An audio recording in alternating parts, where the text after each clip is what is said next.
Israel and Iran don't know what they're doing. They're supposed to be doing a ceasefire. I'm furious about it. I'm going to sort this out.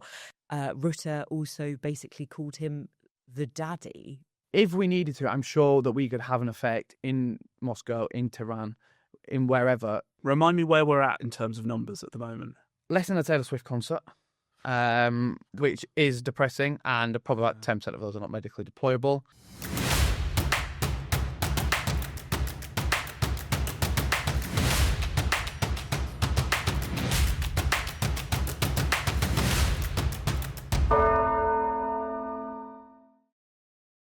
Welcome back to another series of The Division Bell. This week, we've got Conor Wilson on, Daily Express defence reporter, here to talk F-bombs and real bombs. We'll also be diving into Labour's welfare headache. My name's Christian Calgie. I'm Lizzy Buchan. And this is The Division Bell.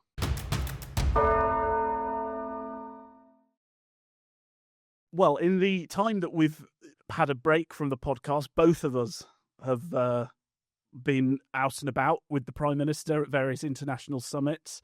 I was at the G7 in Canada. You've just come back from NATO at The Hague in the Netherlands. And I think both of these trips very much overshadowed by Donald Trump, right? Totally. I mean, so the NATO summit is always a big moment. There's 32 countries, 32 world leaders all kind of being gathered in one place. But I think this time it just felt like the whole summit had been designed to basically sort of massage Donald Trump's ego. So the summit was, the main thing coming out of it was this big pledge to increase defense spending for all countries to 5% by 2035. And this kind of comes off the back of Donald Trump ranting for years and years and years about how European countries have been, in his mind, freeloading off the US and not really paying their way for defending the continent. And in 2018, I think, when he was last president, he came to a NATO summit and said that many countries there owed the US loads of money and needed to pay it back. So Mark Rutte, the General Secretary of NATO, was desperate for that not to be a problem this time around. So there were a lot of talks behind the scenes to get everybody signed up, going right to the last minute. And there was a bit of fudging because I think Spain couldn't make the commitment, but they found a way to sort of smooth it over. So that was the big announcement going into the summit. And it was fairly excruciating watching it all because Mark Rutte sent Donald Trump. He had a leaked text. Oh, a bunch of fawning text messages that Trump then posted. You're going to have big wins. I mean, it was in Trump language as well, wasn't it? Big win for you. None of this would have happened without you, dear Donald. All of this, mortifying.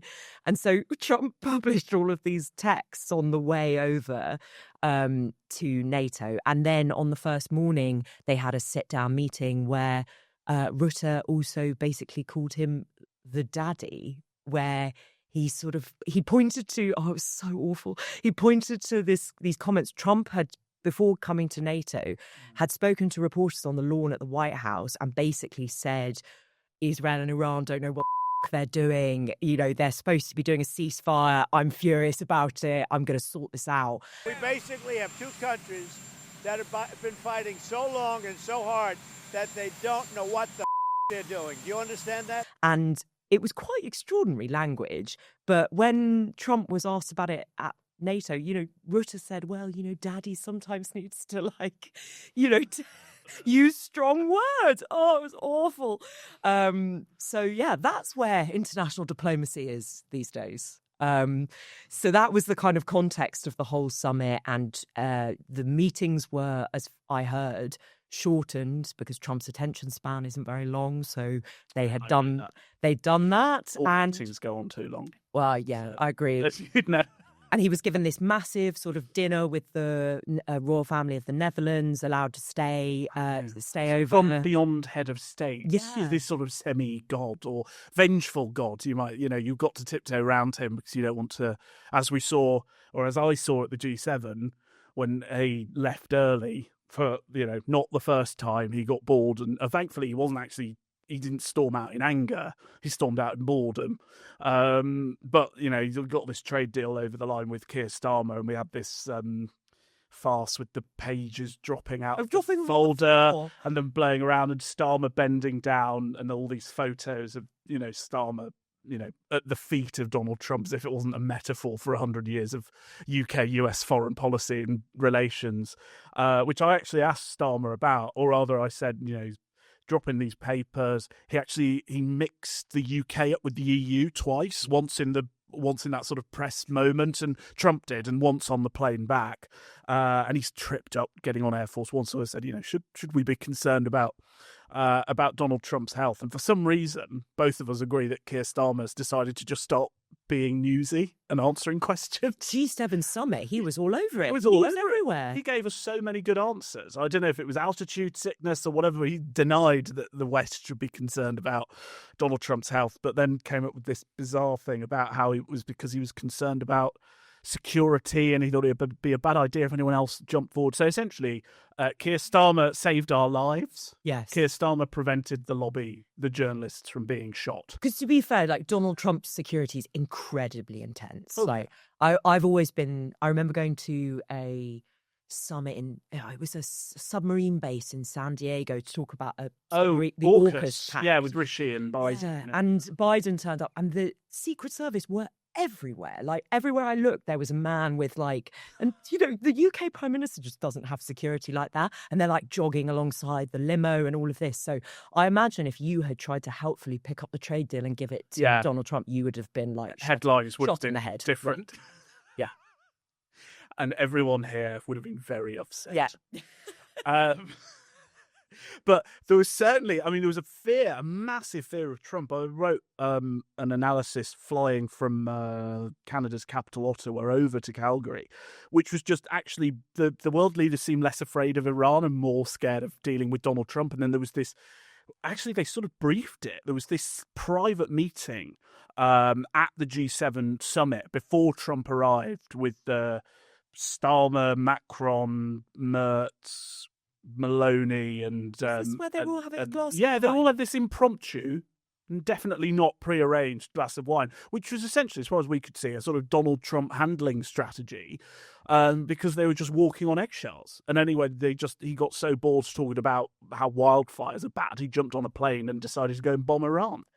But I think, to be fair to them, the whole world has just been watching his sort of Truth Social feed over the last couple of weeks, because everything with Iran and Israel, particularly with the war that was ongoing between the two countries, when you guys were at G7, it felt like every 15 minutes Trump would say something like, I might, kill the Iran supreme leader, but I might not yet.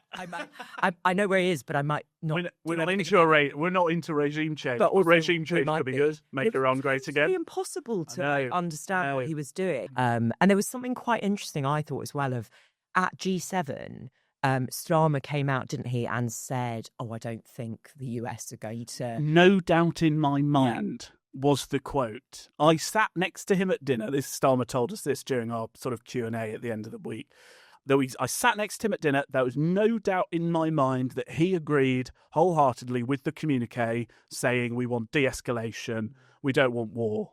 And then 4 days between no doubt in my mind and we've just bombed Iran's nuclear weapons facilities. And that's the difficulty with Trump, because I'm sure that's probably what he did say to Keir Starmer, and then, or at least the impression that Starmer got from him. And he must have felt fairly confident to have said that out loud, because he is quite cautious. I know, that's the bizarre thing. And then obviously it made him look like he didn't know what he was talking about. So then when we were at NATO, I noticed he was very careful to keep saying how much we'd been talking to the US and how much the US had kept us informed and all of that. But in reality, I spoke to some sources in the MOD, and they knew before, but really very long before. Last minute before. Yeah, sort of Saturday night kind of before.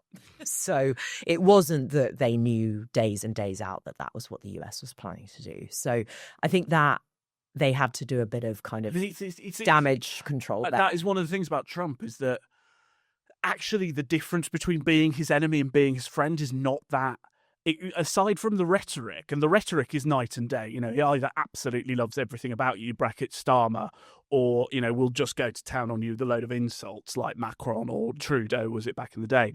But in terms of being his friend, like the difference between knowing an hour before and not knowing is minuscule and makes no difference. And also, he ordered a US bombing raid on Iran's nuclear facilities, but he also keeps saying that Iran are like brave and brilliant. They've been very tough, but also let's make Iran great again. So it's okay. Yeah. Unclear. Mixed messages. So yeah, I think this is the challenge on the world stage for Starmer and all leaders, is everything just is dominated by what Trump wants to do.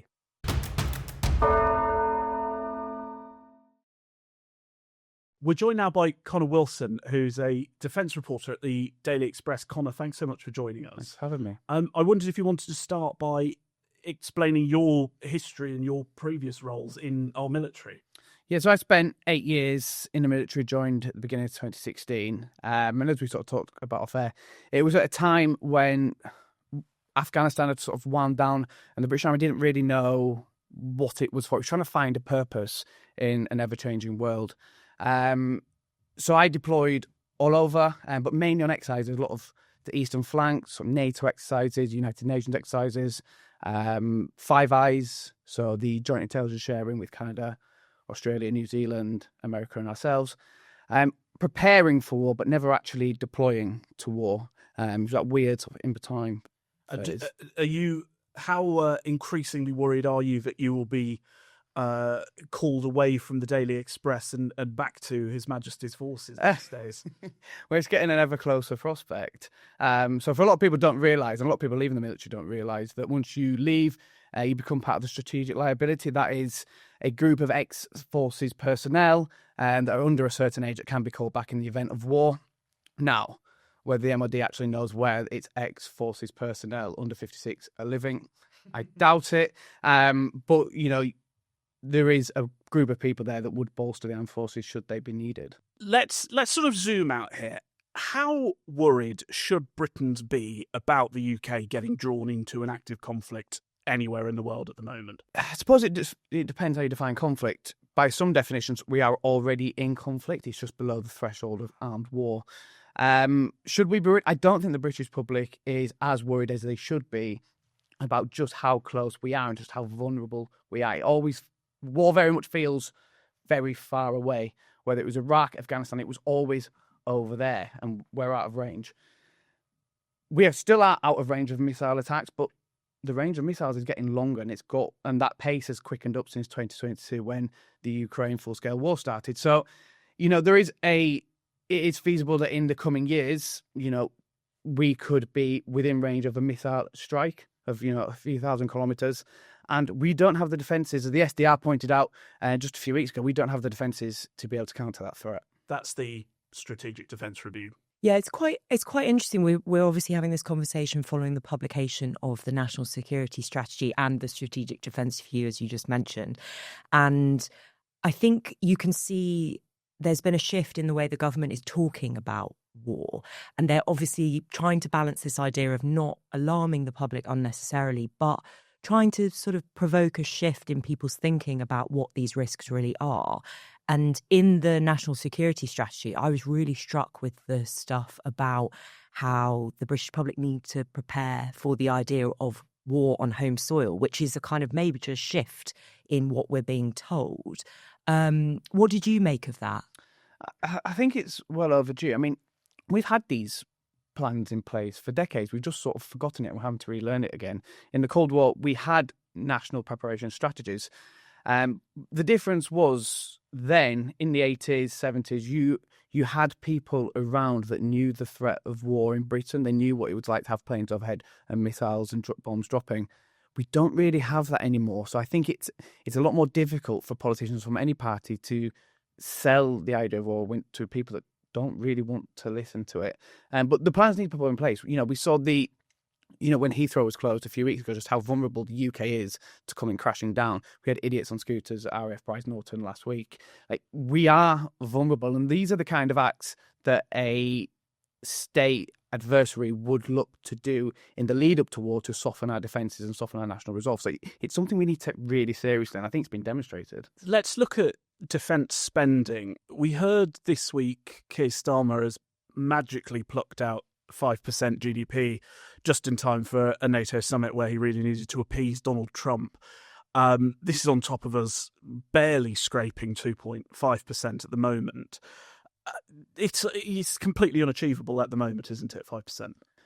Well, it's 5% by a mysterious time in the future, a time when Donald Trump will probably be a lame duck president, so we don't know necessarily how big the pressure will continue to be then from the US. Look, I'm sure Keir Starmer knows the threats the country faces, and I'm sure that if he could get a magic checkbook out and fund the armed forces with everything they wanted, I'm sure he would. I'm not saying he's averse to that. But, you know, we see what I think one of the things we've seen from Labour in their first year in government is just how difficult it is to generate funds. You know, we had the calamity of the winter fuel payment, and, you know, I'm sure you've talked about that on this podcast. But it's the idea that they raise funds, but they don't particularly do it in a very efficient way. And we've got a big day on Tuesday about where they're going to get $5 billion. That's $5 billion is not going to scratch the surface. So where this money is going to come from, I don't know. But it's not going to come anytime soon. I think the Labour government at the moment is doing some work on defence procurement, which sounds like the most boring thing in the world, right, to the ordinary person. But the cost and the waste, you know, individual screws and parts, insane amounts of money. But, you know, I always think back to the story of the development of the tank during the last Great War that Churchill was involved in, and I just wonder, would the MOD even be remotely capable of that sort of development during a war, coming up with genuinely revolutionary new ways of fighting, given the current rules around, you know, procurement? I mean, based on its current track record, no. Ajax is the best example. That was a concept before I joined, and it came into service after I left. So the whole of my career in the military was talking about when Ajax was ever going Just to explain what Ajax is. So Ajax is it's a modern tank, essentially, but it was besieged by delays, and it caused injury to troops that tested it, and it just took years and years to arrive and came way over budget. So the MOD doesn't have a good track record. A lot of it is bureaucracy, a lot of it is red tape. The SDR was saying that for contracts worth £20 million or more, it tends to take 6.5 years from contract signed to delivery for a capability to get into the hands of soldiers. That's way too long, and it's almost obsolete by the time it gets there. So, you know, John Healey's announced he wants to get rid of waste, and there's new armaments director coming in. I'm willing to give them the benefit of the doubt. I think John Healey is a very serious individual, and he's probably going to prove to be a good defence secretary, but he's done a lot of the rhetoric. Now is the time when all this stuff needs to be put in place. And the new armaments director, it could work out very well, but I have also heard a lot of this stuff before. Yeah. Cutting waste. Sounds like another person in the bureaucracy. It's just another form of civil service, Yeah. isn't it? Yeah. If there was a war tomorrow, would the army actually be able to, you know, would we be ready? Probably not. I would imagine nobody would. I think it's probably just the nature of troops in peacetime. Is even troops probably have this peace dividend. Remind me where we're at in terms of numbers at the moment. Less than a Taylor Swift concert, which is depressing, and probably about 10% of those are not medically deployable. Caveat that with that might be they've missed a dentist appointment, so the class has not been medically deployable. But we are at our lowest level since the Napoleonic War. Now, a lot of that was a conscious decision. You know, Afghanistan, although we had 20,000 troops at the height of the conflict, it sort of led the army to believe that the next war, again, looking at the last one, thinking about the next war, would be sort of small-term operations. We'd deploy, we'd train indigenous forces, and they would carry out the fighting. And that just hasn't proven to be the case. Russia and Ukraine have completely dispelled that myth. So, you know, it's probably going to stay that way until the end of the decade. But the army is going to need to get bigger. It's going to need to lean on its reserves more, train them better, have, you know, industry and, you know, the workplace better able to facilitate their training and potential deployments. Do you think that you would, if you were sort of in your early 20s, that you would enlist again? Yeah, 100%. The British Army is a great place to spend your 20s, and it's a great career, and I still miss it every day. I couldn't recommend a career in the military enough. But I'm also aware that there is a growing feeling amongst Gen Z that a career in the military is not the best place to sort of spend your early 20s. In a survey last year, it was found that a career in the military was the third least attractive career proposition, behind on a McDonald's and KFC. Like Greggs was higher, Pret was higher, Deliveroo was higher. And that blew my mind. I just cannot believe it, because Why do you think that is?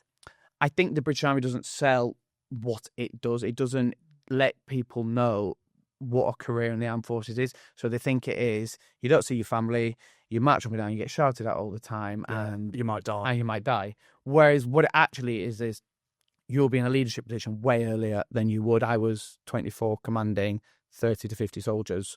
I was 28 and commanding 100 to 120 soldiers. You don't get that in any other organisation. I travelled the world. I did AT. I got paid to play sport. I got paid to go to the gym. I met amazing people. You know, I was at Sandhurst with the Prince of Jordan. You've outlined why Gen Z might be sort of practically not attracted to the military, but there are wider questions about patriotism and I suppose the legacy of Iraq and whether people can actually trust that politicians are sending them into legal conflict. I just wonder what you make of that, bearing in mind. I always remember that the Oxford Student Union a few months before, I think it was either the First or Second World War, I think it was the Second World War, said this house wouldn't join the military, and obviously months later probably the majority of them had done. I think conscription has become a bit of a dirty word. I think probably the same with national service. We think conscription, we think PAL's battalion marching down the street on the way to France. It'll be over by Christmas. Yeah, and I think people, they have an idea of conscription that when the former Chief of the General Staff, Patrick Sanders, first sort of floated it at the beginning of last year and got severely reprimanded, I think what he was trying to articulate was the need to prepare people in just a small way to be able to be effective in the event that they were needed. So I think we need to reframe conscription. We need to reframe it, probably give it a different title and sell it and package it in a different way, because actually all it is just front-loading training. So even if I've spoken about this before, I don't know if it's a camp that people get paid to go to on a weekend, so, you know, you're 18 to 21 years old, you get paid 30, 40 quid, you can go with some mates, you can learn how to strip a rifle, clean a rifle, fire a rifle. You've just given a little bit of the training early that in the event of war, people already know how to strip and fire a rifle. And it just saves the sort of, it just eases the process should you ever need to. The pandemic, I suppose, was an example of a kind of national effort that people who were not alive during the Second World War, that is the closest they can probably get to a sort of crisis scenario. And we'll be telling our grandparents about it like the Blitz, yes, grandkids. Exactly. And I think there was something you did see, people did contribute to a national effort there. So there is obviously something within the national psyche. Obviously that everyone lent very heavily into this blitz spirit idea, because that still looms really large in the public mind. But I think ministers are really concerned about the idea that the kind of service generation is mostly gone. And a lot of people don't, you know, like my grandparents all served, but I'm not Gen Z. So, you know, if you're a bit younger than me, you might not have that, and you might not have that connection to it. But I think that connection would come back very quickly in the event of war, because it's like you say, people don't have that connection to the military. Not that you necessarily need it. I mean, my granddad drew ducks on the wall and threw bread at them to get out of national service by sending, and it wasn't all there. So I never had a particularly strong connection to the military. But you saw, you know, after the invasion of Iraq and Afghanistan, you know, everyone had Help for Heroes hoodies or bands on. People quickly do buy into it, especially when it's people you know, or you know people you went to school with. You don't necessarily know them, but you know they're out there. It sort of gets in your mind a little bit. When it's an issue of national survival, it becomes more to home. So I don't doubt that the British people would get behind a war effort should they need to. Because I do think it's, if we look at, I mean, what happened in Spain and Portugal with their electricity blackout was a month or two ago. You know, I do, and I think it's entirely possible that Russia would be able to shut down our electricity or target those vital services, the transport infrastructure. Do you think that's more likely than a blitz scenario where we're building Anderson shelters in our backyard? Yeah, definitely, because I think it's cost effective and it's a lot easier to do. But I wouldn't doubt our ability to do it back to them as well. And I think we often forget this, that we overestimate. I remember a couple of years ago, people was talking about how capable the Iranian military was. Well, they've just been embarrassed over the last year by Israel. They were not ever as capable as they portrayed to be. And there is this in this psyche of, Russia are so powerful, Iran is so powerful. If we needed to, I'm sure that we could have an effect in Moscow, in Tehran, in wherever, should we need to. But yeah, of course, they're gonna go for the easy wins. And we saw, the Ukraine attack on the airfields not long ago, where they drove the trucks in near Siberia. If even Ukraine can inflict damage, they've learned very quickly, because they've had to learn very quickly, and now they're probably world experts in how to fight that type of warfare. So we would be able to get that experience and learn. We'd also have to learn very quickly, but we could do it. So essentially, their propaganda is overly selling their military prowess, and ours is just underselling. Yeah, I don't know whether it's a British thing that we sort of downplay our abilities necessarily. We do it in football, we do it in cricket, we do it in the military. But there are very highly trained, very talented, very individual soldiers serving in the British Army that would very quickly be able to adapt and overcome to whatever they were faced with.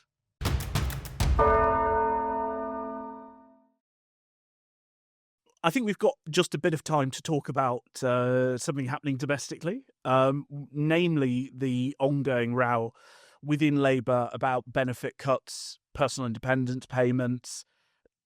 Just to sum it up, the government want to cut about £5 billion a year. Rachel Reeves really needs this to fund all her other spending pledges. A lot of Labour MPs hate it because it seems to be attacking the poor and the vulnerable. Starmer said he wasn't going to make any more concessions and the vote was going to go ahead. Is he going to be making concessions, and is the vote going ahead? I mean, as of right now, the vote is going ahead. As of whatever time it is. Yeah. 1:30 in the afternoon. Yeah. So it's next Tuesday, the second reading, the parliamentary term for basically the first vote on this legislation is all penciled in for the day. But I mean, I think there's going to be some kind of movement over the next few days because, to keep it really simple, there's something like 123 Labour MPs who have signed an amendment to this bill, which essentially, kills it. Kills the bill. So that's an absolute nightmare for the government. They've got an enormous majority, but in reality... Not that enormous. No, and in reality, if 83 Labour MPs vote against this legislation, the government will lose. So this is probably the biggest test that the PM's faced so far. And the timing's a nightmare because this has all been ramping up for a number of weeks, but all of his attention has been focused, obviously, on world affairs, on the crisis in the Middle East, on all this foreign travel that we've just been talking about. And, I spoke to someone in Number 10 who was saying, obviously, this is all really important, but I really could do with having the PM here because this is really difficult. How much are you hearing that as a complaint from disgruntled Labour MPs that they're just not seeing enough of the Prime Minister and they don't feel like they're getting the attention and the love that they want from him?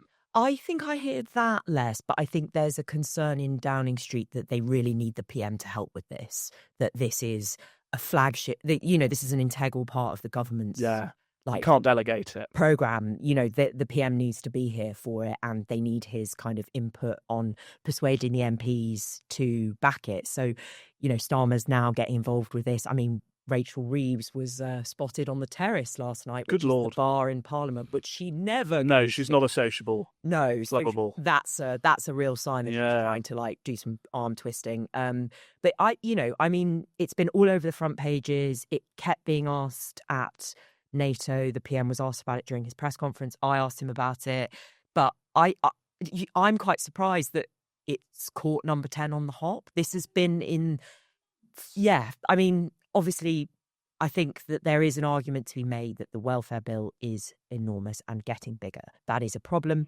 And everybody accepts that. Everybody accepts that there is a Labour case to be made for getting people into work. That is the point of a Labour Party.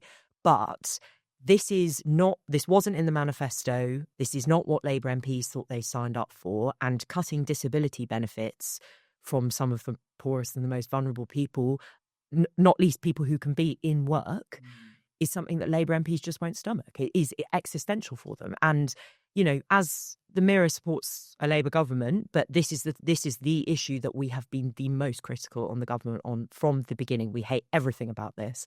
Our readers hate it.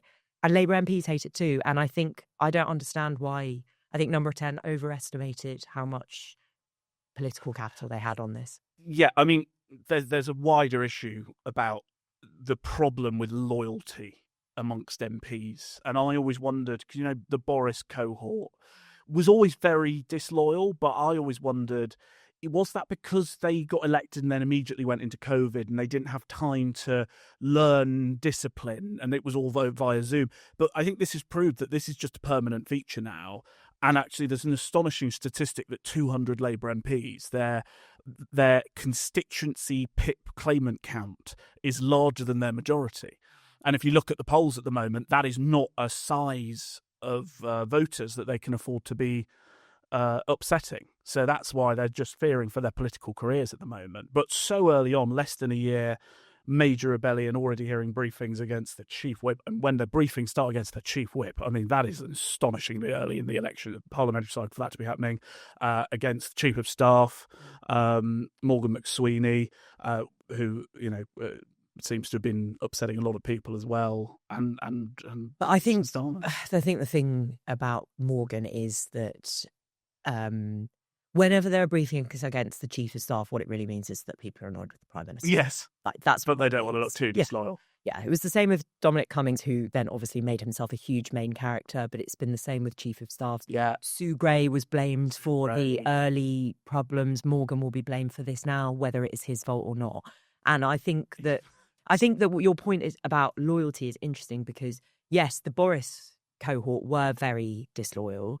But I feel with this is that I think actually what's interesting about these rebels, the lead rebel is Meg Hillier, who was the chair of the Treasury Committee, was a minister under New Labour.